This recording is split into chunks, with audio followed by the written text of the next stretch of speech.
Vous êtes à la maison pour voir les bugnes pour Mardi Gras. Alors ici on fait deux sortes de bugnes, les oreillettes et les bugnes type lyonnaise. Dans la composition, on va retrouver dans la bugne lyonnaise type lyonnaise briochée la farine, des œufs, du beurre, du sucre, de la levure.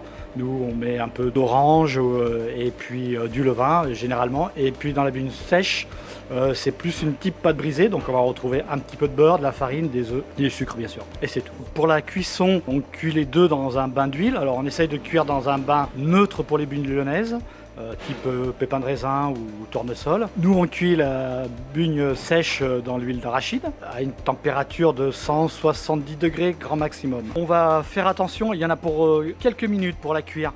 Il faut qu'elle soit juste dorée, donc si l'huile est trop chaude, elle va prendre trop de couleur et elle va pas cuire à l'intérieur, et vice versa, si elle est trop froide, elle va se gorger d'huile et elle va être toute plate.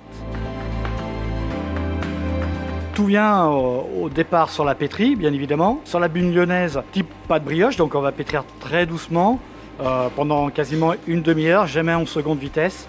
Et on incorpore un peu de beurre, pas trop non plus, il ne faut pas que ça soit très gras puisqu'on a cuit déjà dans l'huile. Et pour la bugne sèche, c'est beaucoup plus facile puisqu'il y a quasiment pas de pétri dessus.